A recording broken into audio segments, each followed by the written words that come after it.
Para entender os lugares mais frios do universo, é importante lembrar que, no início, tudo era muito quente.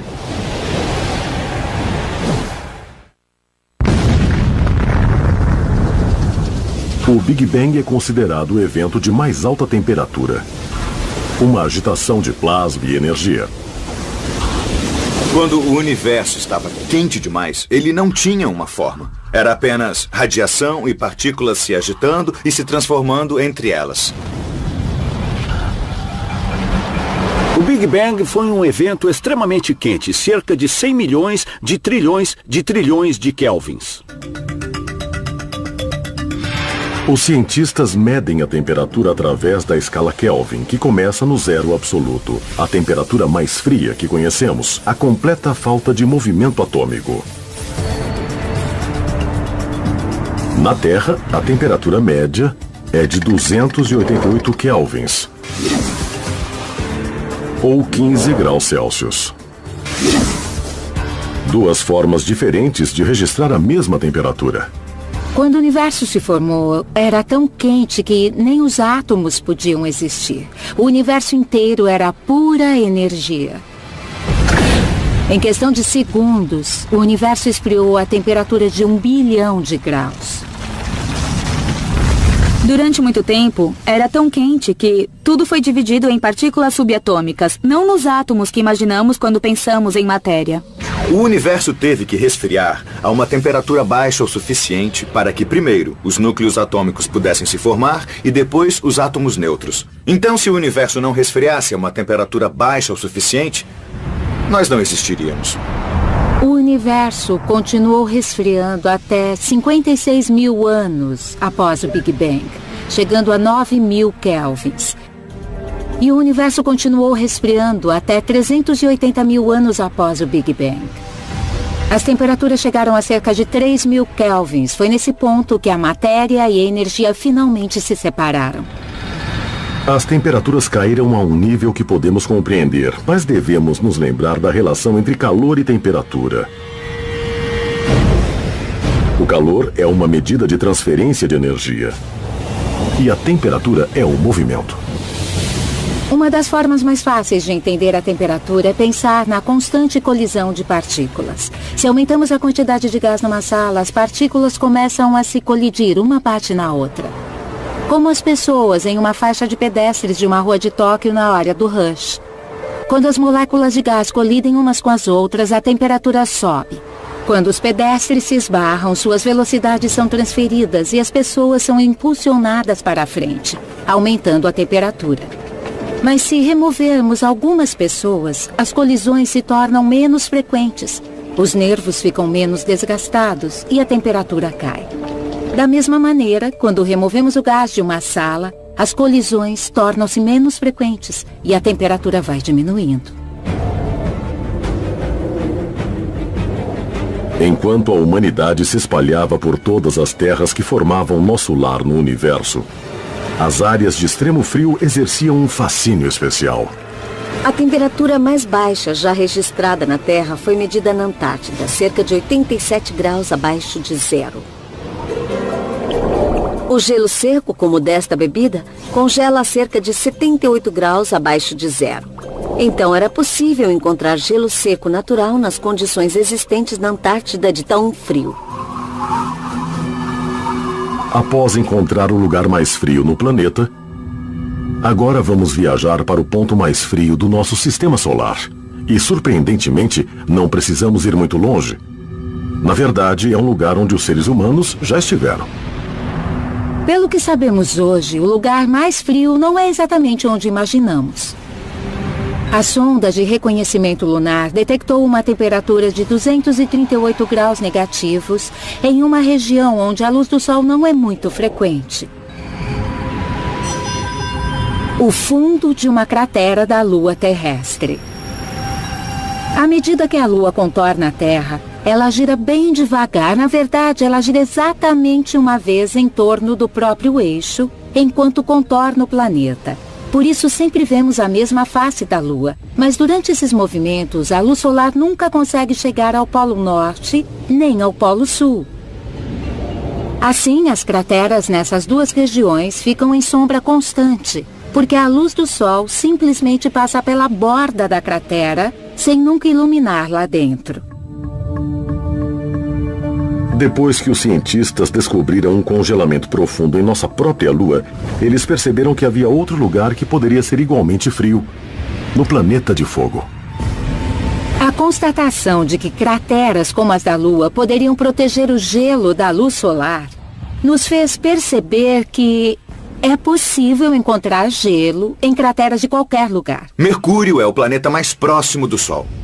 E seu lado ensolarado é incrivelmente quente, centenas de graus acima do zero absoluto. Mas há algumas partes de Mercúrio que estão sempre frias, e são alguns dos lugares mais frios do Sistema Solar. A inclinação de Mercúrio, ou a falta dela, mantém suas crateras polares em um congelamento profundo. A inclinação do planeta é chamada de obliquidade. A Terra está inclinada a cerca de 23 graus e meio. Então, nossos polos recebem luz solar cerca de 6 meses por ano. Em Mercúrio, a obliquidade é quase zero. Então, em algumas crateras nos polos, há pontos que estão sempre à sombra e nunca veem a luz do Sol. Embora o sistema solar seja mais frio à medida que nos afastamos do Sol, as condições geladas dos planetas e luas exteriores não descartam a possibilidade de vida. Nas extremidades do nosso sistema solar, há uma variedade de luas congeladas que orbitam planetas exteriores. Em torno de Júpiter, Saturno, Urano e Netuno, há pequenos mundos congelados. E o mais incrível é que talvez alguns deles possam ter condições de vida. Os cientistas têm provas contundentes para defender a ideia de que, na Lua de Júpiter, Europa, existe uma crosta de gelo recobrindo um oceano líquido. Um princípio comum da astrobiologia, onde há água líquida, pode haver vida. Os cientistas gostariam de agir como os pescadores de gelo, e ir até lá e cavar um buraco no gelo para ver que tipo de vida encontrariam. Porque pode ser que, no fundo dos oceanos de Europa, assim como no fundo dos oceanos terrestres, haja vulcões que abrigam não apenas bactérias, mas colônias inteiras de vida, algas, pepinos do mar. A vida como a conhecemos pode existir nos oceanos de Europa. Uma das luas de Saturno é um pouco mais ativa e chega a lançar neve para o espaço. A Lua de Saturno, Encelado, tem geysers de gelo e, na tentativa de encontrar um mecanismo para esses geysers, os cientistas não conseguiram encontrar um mecanismo que não envolva água líquida. O gelo dos geysers de Encélado cobre as luas mais próximas, tornando-as mais reflexivas. Então, como os cientistas sabem que lugares congelados como Europa e Encélado foram geologicamente ativos? A resposta está em suas superfícies lisas. Quando a espaçonave Voyager enviou as primeiras imagens de Encelado à Lua de Saturno, havia vastas regiões sem crateras. Isso indica que as crateras tinham sido preenchidas. Isso quer dizer que é um objeto ativo, que alguma coisa acontece ali. O número de crateras na superfície planetária, quer seja na Lua, asteroide ou planeta, nos indica a idade dessa superfície. Na Lua de Júpiter, Calisto ou na nossa própria Lua, vemos diversas crateras que revelam uma superfície muito antiga. Como este gelo aqui, olha só. Este gelo é velho, tem cortes e tem neve. E, como vocês podem ver, é óbvio que não é tratado há algum tempo. Mas há uma solução para isso.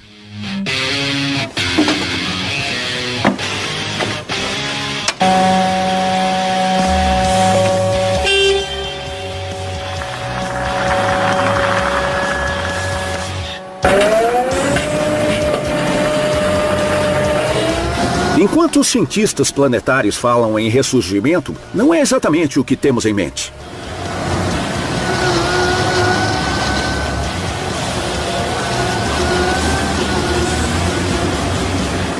Bem aqui, percebemos que a máquina foi passada, que houve um evento de recapeamento. A máquina passou, limpando a neve e eliminando os sulcos. É exatamente o que vemos em algumas das luas de Saturno, como Encélado e Titã, onde o gelo fresco sem crateras nos indica que há uma superfície jovem.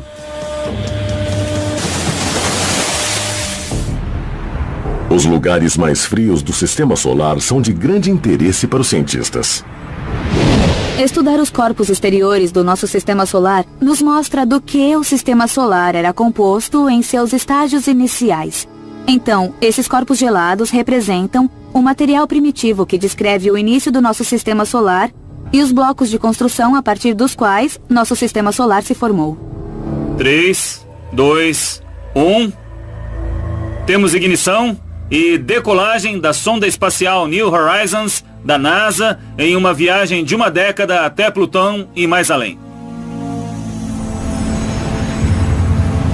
Agora, um novo projeto está em andamento para obter mais detalhes sobre os vestígios congelados da época de formação do nosso Sistema Solar. A missão New Horizons é a última missão da NASA para explorar as extremidades do Sistema Solar. É atualmente o objeto em movimento mais rápido no Sistema Solar e em 2015 chegará a Plutão. Mas depois de Plutão, para onde ir? É uma oportunidade única de obter detalhes de objetos congelados que remontam a bilhões de anos. O único problema é que os cientistas ainda não definiram o segundo alvo do New Horizons. Sem isso, a sonda viajará a mais de 60 km por hora, direto para a escuridão gelada do espaço sideral.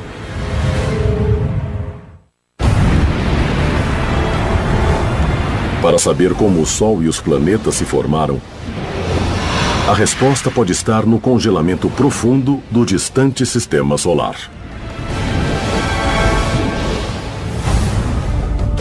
A missão New Horizons até Plutão deve fornecer informações importantes sobre o ex-planeta.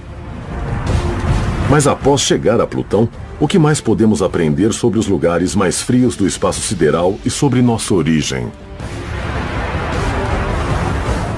É aí que milhares de cientistas no mundo todo esperam fazer a diferença, encontrando uma agulha num palheiro congelado. Após visitar o ex-planeta Plutão, o destino da sonda New Horizons ainda não foi definido. E agora, cientistas no mundo todo, utilizando alguns dos maiores telescópios já desenvolvidos, como o Subaru e o CFHT, para analisar a região do espaço onde esperamos encontrar um objeto com uma órbita que o leve direto ao encontro da sonda New Horizons. O problema é que temos que encontrar esse objeto gelado no Sistema Solar exterior através de milhares de milhões de imagens. É uma oportunidade para o público em geral fazer parte da exploração na zona mais fria do Sistema Solar. É aí que precisamos da ajuda do público para nos ajudar a analisar essas imagens e tentar encontrar o pedaço de gelo que a sonda New Horizons vai visitar depois de ir até Plutão. Basta acessar um site e analisar as imagens para, quem sabe, mudar o curso da história. Isso é o mais incrível nesse projeto. Espera-se que esse objeto misterioso, seja ele qual for e quando for encontrado, seja frio. Muito frio. Afinal, outros objetos do cinturão de Kuiper estão entre os lugares mais frios do nosso Sistema Solar. À medida que nos afastamos do Sol, a energia da estrela vai perdendo a capacidade de aquecer seres humanos, naves, qualquer coisa. Chega-se a temperaturas em torno de 40 kelvins. São temperaturas em que o nitrogênio se solidifica e o mesmo acontece com o dióxido de carbono. Então todas as coisas que estamos acostumados a pensar como gases no ar que nos rodeia se transformam no chão onde pisamos. E quando olhamos para Plutão e sua superfície, vemos um mundo completamente congelado que recebe tão pouca luz solar que coisas comuns para nós como rios ou um copo de água para beber não poderiam existir, pois até o ar que respiramos estaria congelado. Há outro mundo dominado pelo congelamento profundo. Um objeto transnetuniano que recebeu o nome de uma deusa do Ártico, Sedna. Alguns objetos no sistema solar exterior, como Sedna, têm órbitas muito excêntricas e passam a maior parte do tempo no congelador do sistema solar. Mas quando se aproximam do Sol por um curto período da sua órbita, talvez a cada 200 anos, eles desenvolvem uma atmosfera muito tênue. À medida que o planetóide se retrai, a atmosfera se transforma numa superfície novamente. Sedna tem aproximadamente o triplo da distância de Netuno até o Sol. E quando se aproxima ao máximo, tem 2,5 vezes a distância de Netuno. Em seu ponto mais afastado, tem cerca de 33 vezes a distância de Netuno e um período orbital de cerca de 11 mil anos. Então, a última vez que esteve tão perto assim do Sol foi em 9.000 anos antes de Cristo. Mas por que Sedna tem uma órbita tão estranha? Algumas pessoas inicialmente pensaram que Sedna tinha sido expelida para onde está após uma interação com Netuno. Mas como o ponto mais próximo que Sedna fica do Sol é 2,5 vezes a distância de Netuno, isso pode ser improvável. Em vez disso, é possível que uma estrela tenha passado e deslocado Sedna de seu ponto de formação, próximo a Netuno, e a tenha levado para onde está agora. Pode até ter sido uma das estrelas do aglomerado em que o Sol teria se formado. Sedna pode ser o primeiro objeto conhecido em um grupo enorme de outros corpos gelados que faz parte da nuvem de Oort que achamos que existe ali. Na Terra, quando falamos em gelo, normalmente pensamos na água em estado sólido. Mas o gelo em lugares congelados como Sedna não se refere necessariamente à água. Quando as pessoas pensam em gelo, imaginam aquilo que encontram no congelador. Mas quando os cientistas falam em gelo, abordam apenas uma transição química. Falam sobre como podemos pegar um gás, ou quem sabe um líquido, e diminuir a temperatura, sugar a energia, até que os átomos mudem seu comportamento e se transformem em algo sólido. No sistema solar exterior encontramos amônia, a solução de limpeza, congelada em forma de sólido. Encontramos metano, um gás natural, congelado em forma de sólido. Gelo seco que fazemos em laboratórios aqui na Terra. Nosso sistema solar está repleto disso. Para um cientista, o gelo é apenas algo que está em um estado diferente, que, quando aquecido, se transforma em um gás ou um líquido.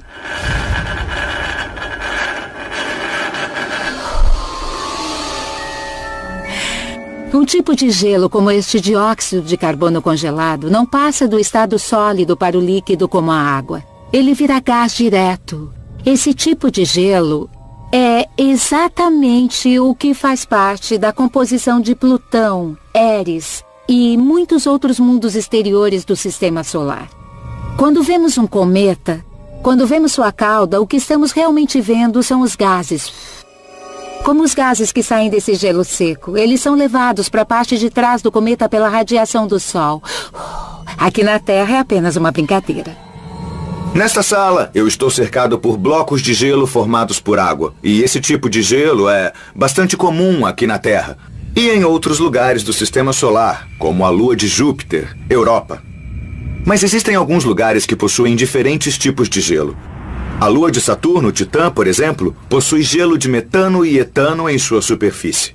Então, o gelo de água não é o único tipo de gelo que existe. Para encontrar uma variedade de gelos em uma localização conveniente, basta achar um cometa. O interessante no estudo dos cometas é que encontramos o material que forma todo o nosso sistema solar, incluindo a Terra, bem ali, congelado, como no momento inicial da evolução do sistema solar. Muitos cientistas acreditam que os cometas são responsáveis pelos vastos oceanos terrestres. Durante eras, o impacto de cometas trouxe água líquida para a superfície da Terra. Se esse for o caso, esses cometas que transportam água são responsáveis por todos os seres vivos do planeta. Então, o que é mais frio? Um cometa ou um asteroide? É o que Travis de Cedar Rapids, Iowa, perguntou ao programa Pergunte ao Universo. Travis, os cometas são mais frios do que os asteroides durante a maior parte de sua jornada pelo espaço. Isso porque os cometas surgem no congelamento profundo do sistema solar. É muito frio lá. Os asteroides costumam estar mais perto do Sol, então são mais quentes do que os cometas. Pergunte ao universo. Cometas congelados, asteroides congelados e os mundos que são inteiramente cobertos de gelo e neve. Aonde nos levará a busca pelos lugares mais frios no universo? E a vida poderá sobreviver sob a superfície gelada de um planeta que vaga entre as estrelas?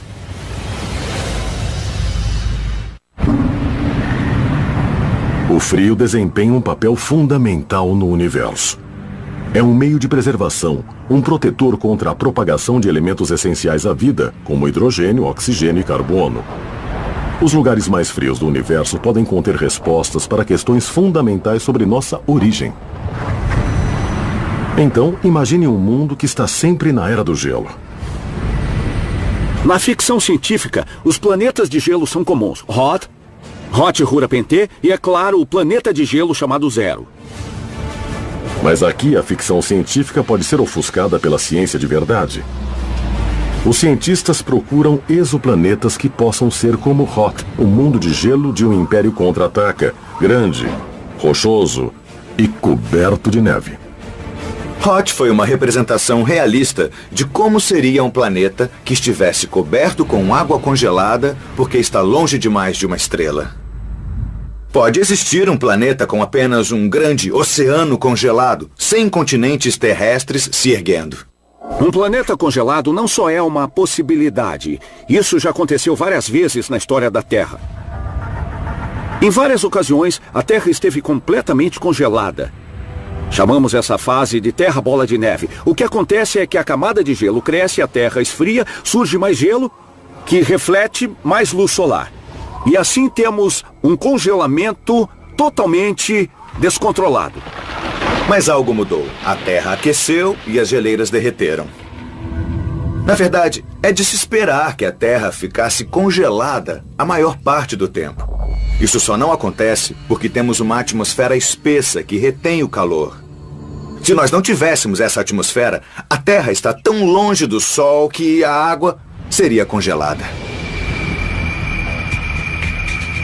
Em 2012, os cientistas identificaram mais de 700 planetas extrasolares. Um número que continua crescendo a cada ano. Muitos deles são gigantes gasosos, mundos que se parecem mais com Júpiter e Saturno do que com a Terra. Detectar mundos congelados menores é uma tarefa difícil, mas não impossível. Nossos métodos de detecção atuais tendem a encontrar planetas muito grandes bem perto de suas estrelas-mãe. À medida que os métodos de detecção melhoram, é provável que encontremos mais mundos congelados. Um desses mundos é o planeta conhecido como OGLE 2005, BLG 390LB. Acredita-se que tenha cerca de 5 vezes o tamanho da Terra e, segundo pesquisadores, pode ser constituído por rochas e gelo como as da Terra. A distância desse exoplaneta até o seu Sol é aproximadamente a mesma, talvez um pouco mais da distância de Marte até o nosso Sol. Então, em nosso sistema solar, ficaria entre Marte e Júpiter. Esse exoplaneta é interessante porque tem cerca de 5 vezes a massa terrestre. Então, por isso, é considerado uma superterra, um dos exoplanetas com a menor massa já encontrado. Mas sua temperatura pode ser de apenas 220 graus negativos. Portanto, seria um planeta grande parecido com a Terra, mas gelado. Outro tipo de exoplaneta que deve ser escuro e congelado é o planeta órfão. Esse tipo de planeta, por algum motivo, foi arremessado para fora de seu sistema solar e jogado no espaço congelado que existe entre as estrelas. Pelo que sabemos, os planetas podem orbitar as estrelas, mas não obrigatoriamente. A gravidade pode fazer com que os planetas sejam lançados para fora de seus sistemas solares. É assim que surgem os planetas órfãos, que em vez de orbitar uma estrela, ficam vagando entre elas. Sem uma estrela para fornecer calor, esses planetas provavelmente são escuros, frios e estéreis. Mas o frio não representa a morte. Muitos cientistas acreditam na possibilidade de haver vida sob os oceanos congelados de um planeta órfão, mesmo após 1 bilhão de anos vagando pelo espaço. Quando estão longe da estrela, eles podem congelar e ficar bem gelados. Mas também presumimos que alguns deles possam ter uma atmosfera espessa que manteria o calor preso, criando processos geotérmicos e decaimento radioativo dentro do planeta. Por causa disso, podemos afirmar que nem todos têm a superfície completamente congelada. À medida que analisamos melhor o cosmo, a estimativa do número de planetas órfãos continua subindo. Uma simulação recente sugere que o número de planetas órfãos é o dobro da quantidade de estrelas. Então, o que aconteceria se uma estrela passasse e tirasse a Terra do nosso sistema solar? À medida que a Terra virasse um planeta órfão, vagando pela escuridão do espaço, a vida sobreviveria? Se isso acontecesse, perderíamos não toda a nossa energia, mas grande parte dela. Os oceanos iriam congelar, a atmosfera se tornaria sólida e provavelmente morreríamos. E esse mundo talvez ficasse intacto com todas as suas cidades. Não precisamos nos preocupar com isso, mas não sabemos o que aconteceria com uma civilização que crescesse em torno de estrelas binárias. Os seres humanos talvez não sobrevivessem, mas no fundo do mar, à medida que a água congelasse, a vida teria uma chance de lutar. Uma das coisas que ajudam a manter os peixes vivos aqui na Terra é a nossa água, o H2O. Quando ela congela, congela de cima para baixo, o que manteria os peixes a salvo nadando sob uma superfície congelada. Mas num mundo que estivesse sofrendo um congelamento profundo, esse planeta alienígena poderia ter oceanos de amônia ou lagos de metano. E esses líquidos, quando congelam, congelam de baixo para cima, assim, fazendo com que os peixes fiquem saltando na superfície dos lagos congelados, o que não é nada bom para os peixes. Se a Terra se tornasse um planeta órfão, as formas de vida que vemos nas profundezas do oceano, em zonas de subducção, onde fontes termais enchem o mar com água bem quente, essas formas de vida continuariam a existir como se nada tivesse acontecido por milhões, talvez bilhões de anos. Portanto, é bem possível que nas profundezas de um planeta que começa a vagar por aí, a vida ainda exista. A vida poderia existir em um planeta órfão, mas não para sempre. Afinal, o espaço é muito, muito frio e a Terra, felizmente, continua a ser mais quente. Nós estamos perto do Sol. Um lugar típico do universo, longe de qualquer galáxia ou estrela, tem uma temperatura média de apenas 2,7 graus Kelvin acima do zero absoluto. Essa é a temperatura do próprio espaço. É muito frio. É um congelamento profundo. E qual é o lugar mais frio que ocorre naturalmente no universo? É um lugar onde um princípio simples, que pode ser testado em casa, provocou um frio extremo. Após explorar o papel que o frio desempenha em outros planetas, é hora de conhecer lugares mais gelados ainda. Astrônomos descobriram recentemente o que pode ser a anã marrom mais fria já encontrada a apenas 40 anos-luz da Terra. É o que chamamos de anã marrom de classe Y. E de acordo com os cientistas, a temperatura em sua superfície é parecida com a de um dia quente de primavera. Em 2011, descobrimos a anã Y mais fria já encontrada. E é um objeto tão frio que sua temperatura é menor do que a nossa, seres humanos. Esse objeto tem apenas 26 graus Celsius. Em comparação, nosso Sol chega a 5.537 graus Celsius. Então, essa anã marrom é uma estrela ou não? Uma anã marrom é uma espécie de intermediário entre um planeta e uma estrela. É mais maciça do que um planeta do tamanho de Júpiter, mas ao mesmo tempo não é grande o bastante para sustentar uma fusão nuclear em seu centro. Uma estrela tem uma fusão nuclear acontecendo por um longo tempo. E uma anã marrom tem uma fusão nuclear por pouco tempo. O que as anãs marrons fazem é preencher a lacuna entre o que chamamos de planeta e o que chamamos de estrelas. Então as anãs marrons são legais não só porque são frias, mas porque várias coisas exóticas acontecem nelas. Por causa das baixas temperaturas, existem nuvens nos ambientes externos dessas quase estrelas. E essas nuvens podem ser de gelo ou, em alguns casos, até de ferro. Nós acreditamos que algumas anãs marrons podem ter chuva de ferro, em que o ferro se condensa na atmosfera e cai nas camadas mais baixas. Mas, nas anãs mais frias, nós podemos encontrar gelo, como o que vemos nas faixas de nebulosidade de Júpiter. Então, elas são quase estrelas e são quase planetas. No meio do universo, a cerca de 400 anos-luz da Terra, repentinamente, as estrelas parecem deixar de existir. A temperatura cai e surge a escuridão chamada Barnard 68. A nuvem Barnard 68 é importante pelo que não vemos. É apenas uma mancha preta. Não há luz saindo dela, nem luz passando por ela. É apenas uma mancha preta e opaca no céu. O que era considerado um buraco no céu agora é conhecido como uma nuvem molecular escura.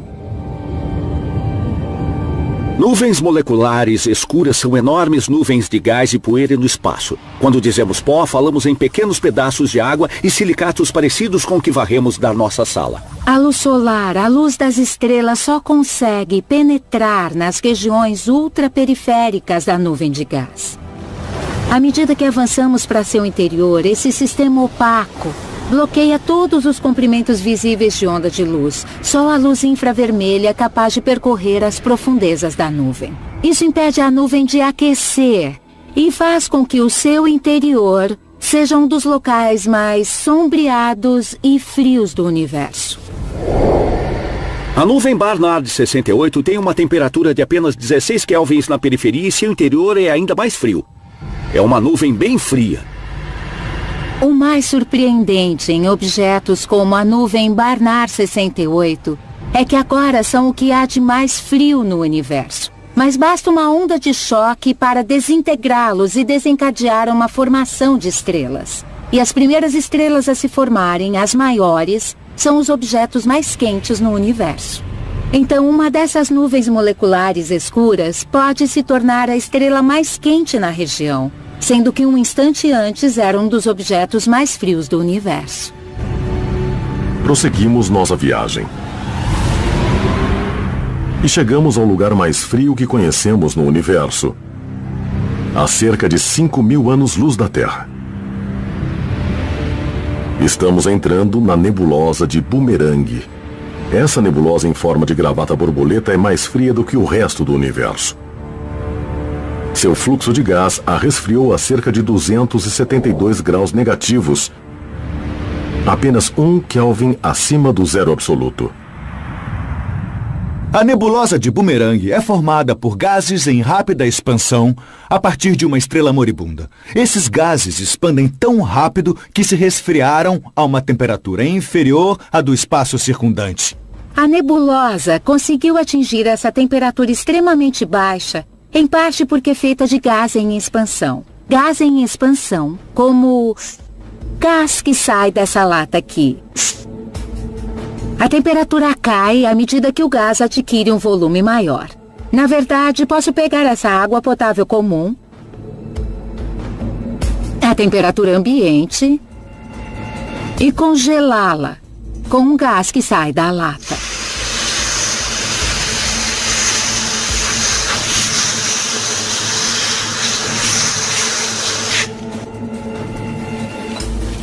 Não vou afirmar que Boomerang tem gelo, mas podemos ver que, com um pouco de gás em expansão, é possível criar pedaços de gelo.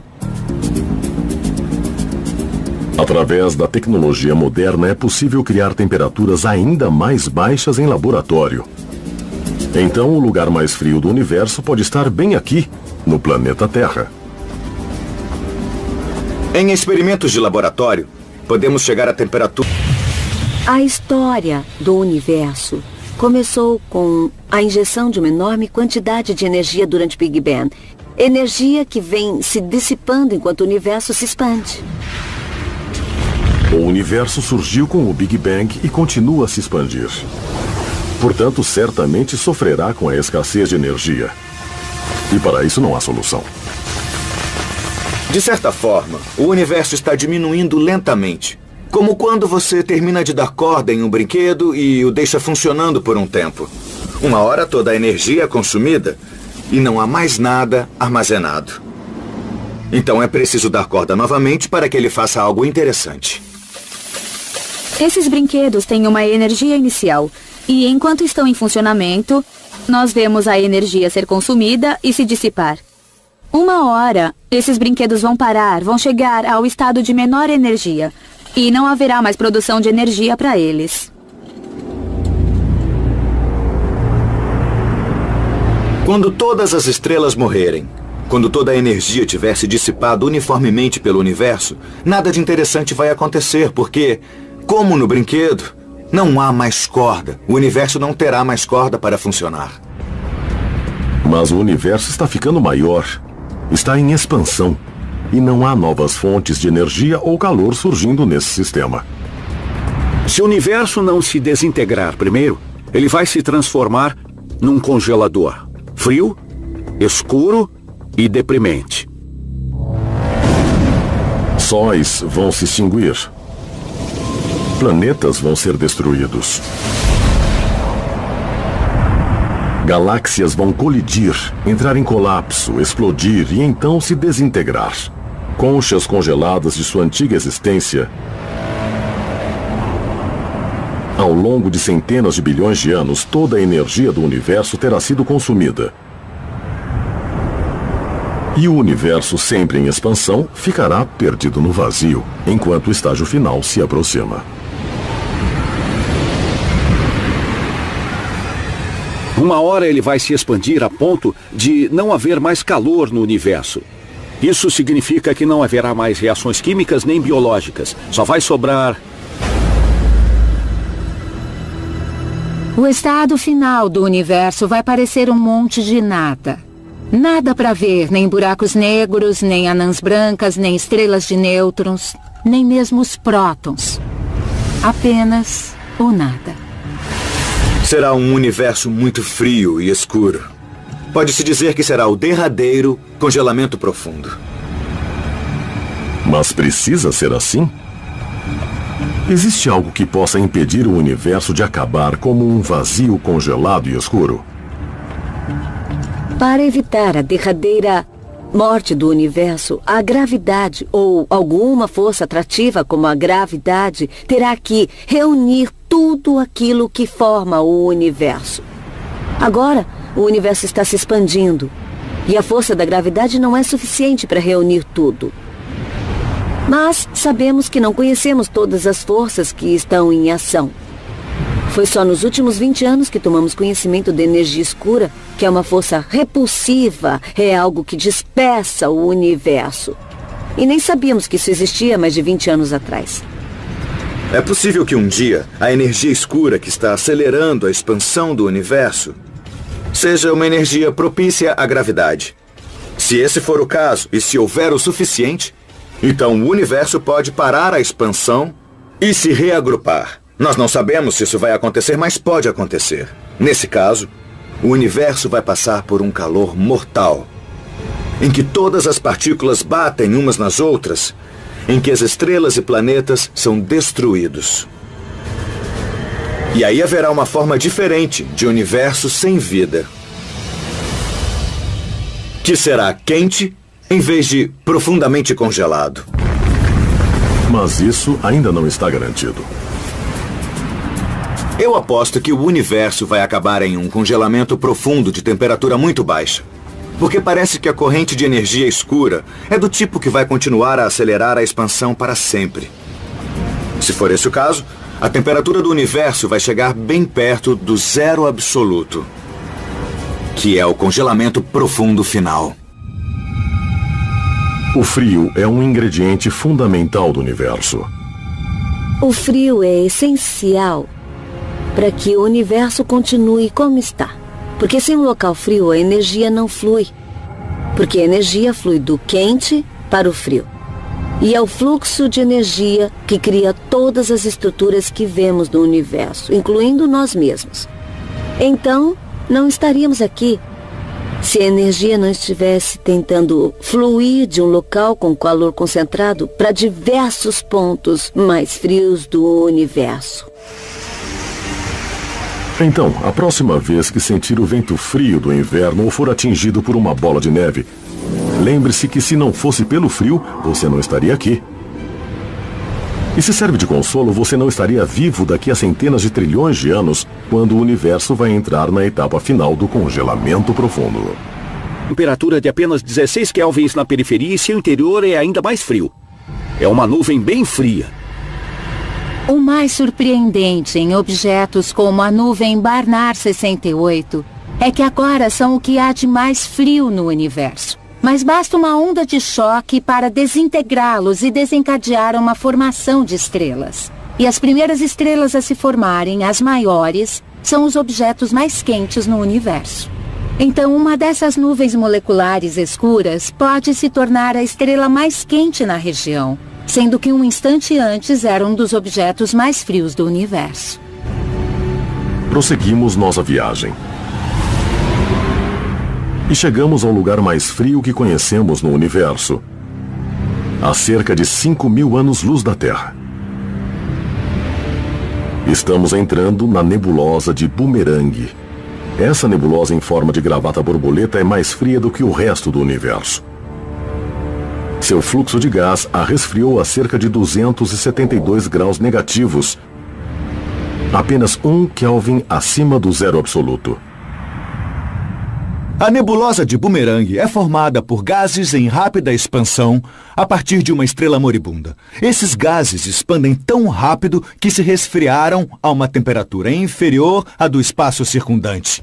A nebulosa conseguiu atingir essa temperatura extremamente baixa, em parte porque é feita de gás em expansão. Gás em expansão, como gás que sai dessa lata aqui.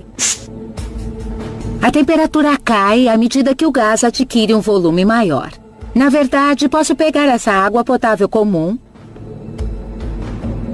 a temperatura ambiente, e congelá-la com um gás que sai da lata.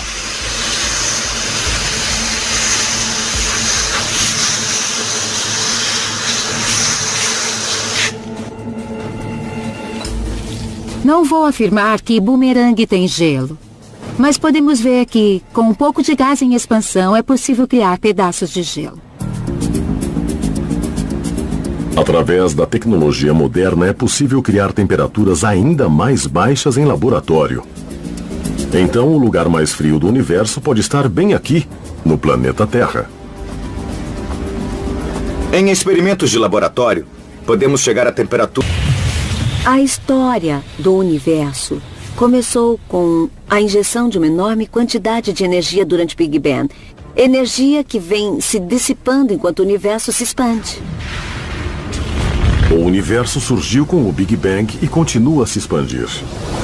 Portanto, certamente sofrerá com a escassez de energia. E para isso não há solução. A constatação de que crateras como as da Lua poderiam proteger o gelo da luz solar nos fez perceber que é possível encontrar gelo em crateras de qualquer lugar. Mercúrio é o planeta mais próximo do Sol. E seu lado ensolarado é incrivelmente quente, centenas de graus acima do zero absoluto. Mas há algumas partes de Mercúrio que estão sempre frias, e são alguns dos lugares mais frios do Sistema Solar. A inclinação de Mercúrio, ou a falta dela, mantém suas crateras polares em um congelamento profundo. A inclinação do planeta é chamada de obliquidade. A Terra está inclinada a cerca de 23 graus e meio. Então, nossos polos recebem luz solar cerca de 6 meses por ano. Em Mercúrio, a obliquidade é quase zero. Então, em algumas crateras nos polos, há pontos que estão sempre à sombra e nunca veem a luz do Sol. Embora o sistema solar seja mais frio à medida que nos afastamos do Sol, as condições geladas dos planetas e luas exteriores não descartam a possibilidade de vida. Nas extremidades do nosso sistema solar, há uma variedade de luas congeladas que orbitam planetas exteriores. Em torno de Júpiter, Saturno, Urano e Netuno, há pequenos mundos congelados. E o mais incrível é que talvez alguns deles possam ter condições de vida. Os cientistas têm provas contundentes para defender a ideia de que, na lua de Júpiter, Europa, existe uma crosta de gelo recobrindo um oceano líquido. Um princípio comum da astrobiologia, onde há água líquida, pode haver vida. Os cientistas gostariam de agir como os pescadores de gelo, ir até lá e cavar um buraco no gelo para ver que tipo de vida encontrariam. Porque pode ser que, no fundo dos oceanos de Europa, assim como no fundo dos oceanos terrestres, haja vulcões que abrigam não apenas bactérias, mas colônias inteiras de vida, algas, pepinos do mar. A vida como a conhecemos pode existir nos oceanos de Europa. Uma das luas de Saturno é um pouco mais ativa e chega a lançar neve para o espaço. A lua de Saturno, Encelado, tem geysers de gelo e na tentativa de encontrar um mecanismo para esses geysers, os cientistas não conseguiram encontrar um mecanismo que não envolva água líquida. O gelo dos geysers de Encélado cobre as luas mais próximas, tornando-as mais reflexivas. Então, como os cientistas sabem que lugares congelados como Europa e Encélado foram geologicamente ativos? Sistema solar e em 2015 chegará a Plutão. Mas depois de Plutão, para onde ir? É uma oportunidade única de obter detalhes de objetos congelados que remontam a bilhões de anos. O único problema é que os cientistas ainda não definiram o segundo alvo do New Horizons. Sem isso, a sonda viajará a mais de 60 km por hora direto para a escuridão gelada do espaço sideral.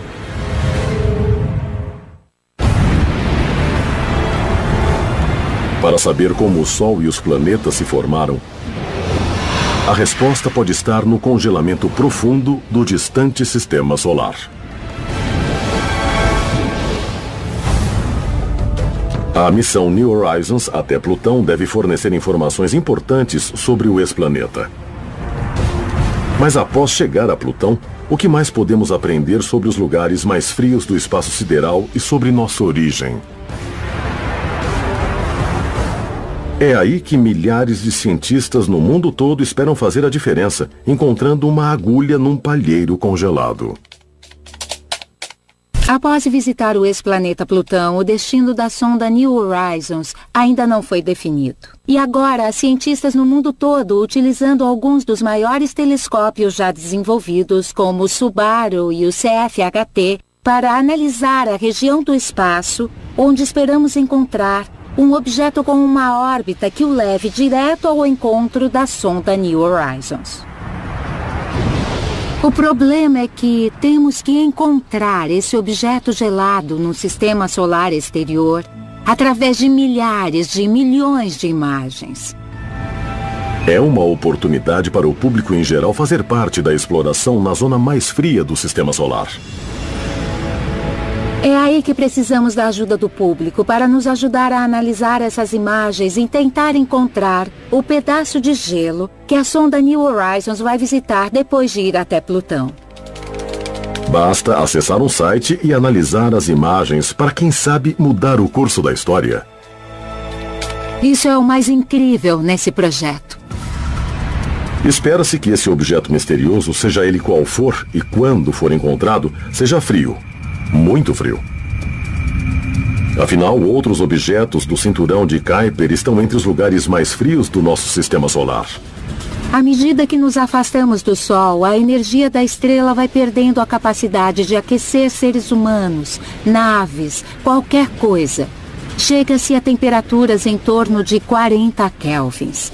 São temperaturas em que o nitrogênio se solidifica e o mesmo acontece com o dióxido de carbono.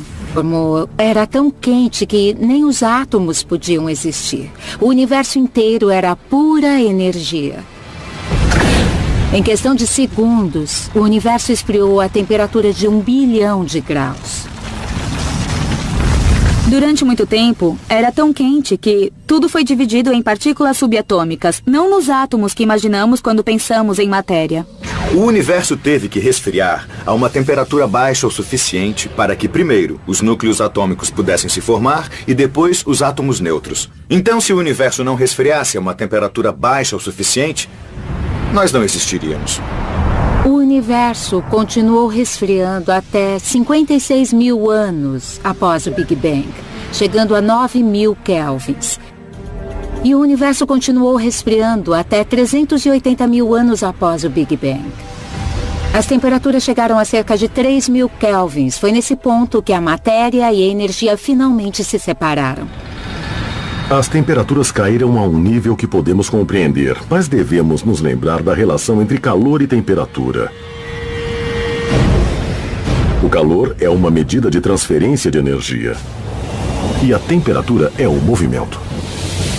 Uma das formas mais fáceis de entender a temperatura é pensar na constante colisão de partículas. Se aumentamos a quantidade de gás numa sala, as partículas começam a se colidir, uma bate na outra. Como as pessoas em uma faixa de pedestres de uma rua de Tóquio na hora do rush. Quando as moléculas de gás colidem umas com as outras, a temperatura sobe. Quando os pedestres se esbarram, suas velocidades são transferidas e as pessoas são impulsionadas para a frente, aumentando a temperatura. Mas se removermos algumas pessoas, as colisões se tornam menos frequentes, os nervos ficam menos desgastados e a temperatura cai. Da mesma maneira, quando removemos o gás de uma sala, as colisões tornam-se menos frequentes e a temperatura vai diminuindo. Enquanto a humanidade se espalhava por todas as terras que formavam nosso lar no universo, as áreas de extremo frio exerciam um fascínio especial. A temperatura mais baixa já registrada na Terra foi medida na Antártida, cerca de 87 graus abaixo de zero. O gelo seco, como o desta bebida, congela a cerca de 78 graus abaixo de zero. Então era possível encontrar gelo seco natural nas condições existentes na Antártida de tão frio. Após encontrar o lugar mais frio no planeta, agora vamos viajar para o ponto mais frio do nosso sistema solar. E, surpreendentemente, não precisamos ir muito longe. Na verdade, é um lugar onde os seres humanos já estiveram. Se a energia tivesse dissipado uniformemente pelo universo, nada de interessante vai acontecer, porque, como no brinquedo, não há mais corda. O universo não terá mais corda para funcionar. Mas o universo está ficando maior. Está em expansão. E não há novas fontes de energia ou calor surgindo nesse sistema. Se o universo não se desintegrar primeiro, ele vai se transformar num congelador. Frio, escuro e deprimente. Sóis vão se extinguir. Planetas vão ser destruídos.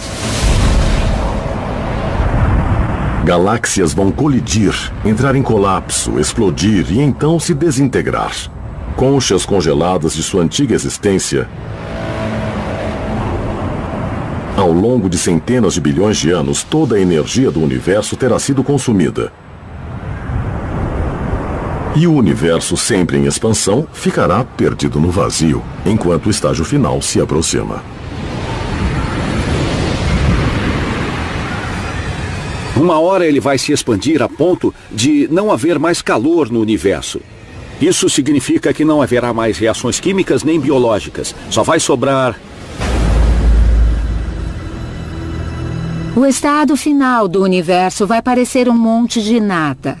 Nada para ver, nem buracos negros, nem anãs brancas, nem estrelas de nêutrons, nem mesmo os prótons. Apenas o nada. Será um universo muito frio e escuro. Pode-se dizer que será o derradeiro congelamento profundo. Mas precisa ser assim? Existe algo que possa impedir o universo de acabar como um vazio congelado e escuro?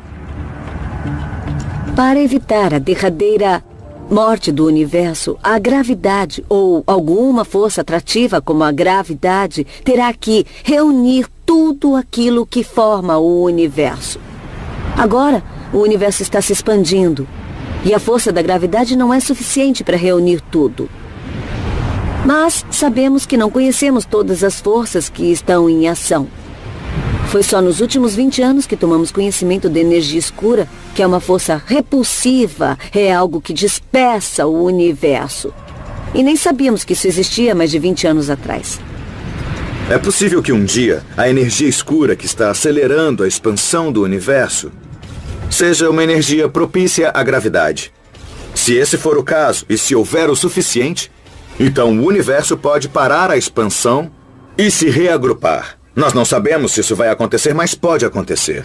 Nesse caso, o universo vai passar por um calor mortal, em que todas as... Solar. Muitos cientistas acreditam que os cometas são responsáveis pelos vastos oceanos terrestres. Durante eras, o impacto de cometas trouxe água líquida para a superfície da Terra. Se esse for o caso, esses cometas que transportam água são responsáveis por todos os seres vivos do planeta.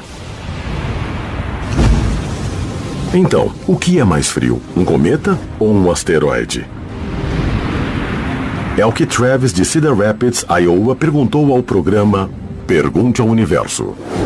Travis, os cometas são mais frios do que os asteroides durante a maior parte de sua jornada pelo espaço. Isso porque os cometas surgem no congelamento profundo do sistema solar. É muito frio lá.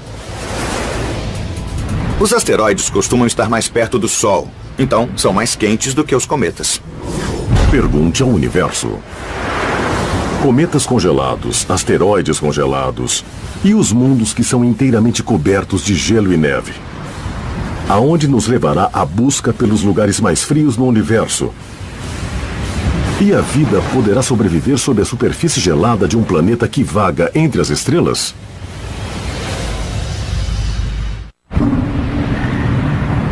O frio desempenha um papel fundamental no universo. É um meio de preservação, um protetor contra a propagação de elementos essenciais à vida, como hidrogênio, oxigênio e carbono. Os lugares mais frios do universo podem conter respostas para questões fundamentais sobre nossa origem. Então, imagine um mundo que está sempre na era do gelo. Na ficção científica, os planetas de gelo são comuns. Hot Hura-Pentê e, é claro, o planeta de gelo chamado Zero. Mas aqui a ficção científica pode ser ofuscada pela ciência de verdade. Os cientistas procuram exoplanetas que possam ser como Hot, o mundo de gelo de um império contra-ataca, grande, rochoso e coberto de neve. Hot foi uma representação realista de como seria um planeta que estivesse coberto com água congelada porque está longe demais de uma estrela. Pode existir um planeta com apenas um grande oceano congelado, sem continentes terrestres se erguendo. Um planeta congelado não só é uma possibilidade. Isso já aconteceu várias vezes na história da Terra. Em várias ocasiões, a Terra esteve completamente congelada. Chamamos essa fase de Terra Bola de Neve. O que acontece é que a camada de gelo cresce, a Terra esfria, surge mais gelo, que reflete mais luz solar. E assim temos um congelamento totalmente descontrolado. Mas algo mudou. A Terra aqueceu e as geleiras derreteram. Na verdade, é de se esperar que a Terra ficasse congelada. Planetas se formaram. A resposta pode estar no congelamento profundo do distante sistema solar. A missão New Horizons até Plutão deve fornecer informações importantes sobre o ex-planeta. Mas após chegar a Plutão, o que mais podemos aprender sobre os lugares mais frios do espaço sideral e sobre nossa origem? É aí que milhares de cientistas no mundo todo esperam fazer a diferença, encontrando uma agulha num palheiro congelado. Após visitar o ex-planeta Plutão, o destino da sonda New Horizons ainda não foi definido. E agora, cientistas no mundo todo, utilizando alguns dos maiores telescópios já desenvolvidos, como o Subaru e o CFHT, para analisar a região do espaço onde esperamos encontrar o Um objeto com uma órbita que o leve direto ao encontro da sonda New Horizons. O problema é que temos que encontrar esse objeto gelado no sistema solar exterior através de milhares de milhões de imagens. É uma oportunidade para o público em geral fazer parte da exploração na zona mais fria do sistema solar. É aí que precisamos da ajuda do público para nos ajudar a analisar essas imagens e tentar encontrar o pedaço de gelo que a sonda New Horizons vai visitar depois de ir até Plutão. Basta acessar um site e analisar as imagens para, quem sabe, mudar o curso da história. Isso é o mais incrível nesse projeto. Espera-se que esse objeto misterioso, seja ele qual for e quando for encontrado, seja frio. Muito frio. Afinal, outros objetos do cinturão de Kuiper estão entre os lugares mais frios do nosso sistema solar.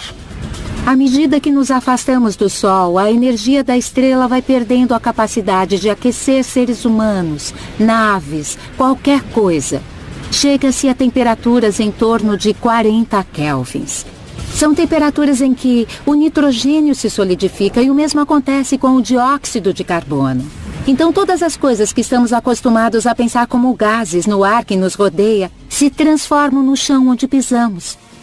E quando olhamos para Plutão e sua superfície, vemos um mundo completamente congelado que recebe tão pouca luz solar que coisas comuns para nós como rios ou um copo de água para beber não poderiam existir, pois até o ar que respiramos estaria congelado.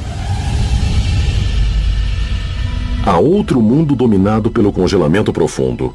Um objeto transnetuniano que recebeu o nome de uma deusa do Ártico. Foi arremessado para fora de seu sistema solar e jogado no espaço congelado que existe entre as estrelas. Pelo que sabemos, os planetas podem orbitar as estrelas, mas não obrigatoriamente. A gravidade pode fazer com que os planetas sejam lançados para fora de seus sistemas solares. É assim que surgem os planetas órfãos, que em vez de orbitar uma estrela, ficam vagando entre elas. Sem uma estrela para fornecer calor, esses planetas provavelmente são escuros, frios e estéreis. Mas o frio não representa a morte. Muitos cientistas acreditam na possibilidade de haver vida sob os oceanos congelados de um planeta órfão, mesmo após 1 bilhão de anos vagando pelo espaço. Quando estão longe da estrela, eles podem congelar e ficar bem gelados. Mas também presumimos que alguns deles possam ter uma atmosfera espessa que manteria o calor preso, criando processos geotérmicos e decaimento radioativo dentro do planeta. Por causa disso, podemos afirmar que nem todos têm a superfície completamente congelada. À medida que analisamos melhor o cosmo, a estimativa do número de planetas órfãos continua subindo. Uma simulação recente sugere que o número de planetas órfãos é o dobro da quantidade de estrelas. Então, o que aconteceria se uma estrela passasse e tirasse a Terra do nosso sistema solar? À medida que a Terra virasse um planeta órfão, vagando pela escuridão do espaço, a vida sobreviveria? Se isso acontecesse, perderíamos não toda a nossa energia, mas grande parte dela. Os oceanos iriam congelar, a atmosfera se tornaria sólida e provavelmente morreríamos. E esse mundo talvez ficasse intacto com todas as suas cidades. Não precisamos nos preocupar com isso, mas não sabemos o que aconteceria com uma civilização que crescesse em torno de estrelas binárias. Os seres humanos talvez não sobrevivessem.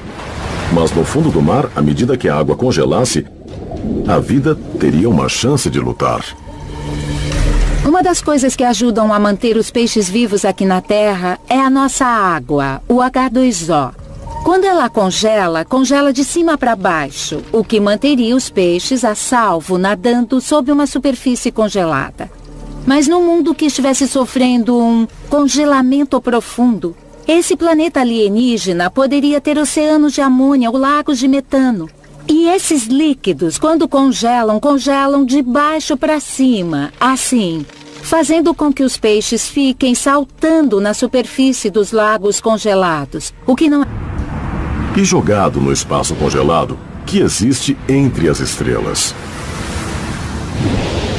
Pelo que sabemos, os planetas podem orbitar as estrelas, mas não obrigatoriamente. A gravidade pode fazer com que os planetas sejam lançados para fora de seus sistemas solares. É assim que surgem os planetas órfãos, que em vez de orbitar uma estrela, ficam vagando entre elas. Sem uma estrela para fornecer calor, esses planetas provavelmente são escuros, frios e estéreis. Mas o frio não representa a morte. Muitos cientistas acreditam na possibilidade de haver vida sob os oceanos congelados de um planeta órfão, mesmo após 1 bilhão de anos vagando pelo espaço. Quando estão longe da estrela, eles podem congelar e ficar bem gelados. Mas também presumimos que alguns deles possam ter uma atmosfera espessa que manteria o calor preso, criando processos geotérmicos e decaimento radioativo dentro do planeta. Por causa disso, podemos afirmar que nem todos têm a superfície completamente congelada. À medida que analisamos melhor o cosmo, a estimativa do número de planetas órfãos continua subindo. Uma simulação recente sugere que o número de planetas órfãos é o dobro da quantidade de estrelas.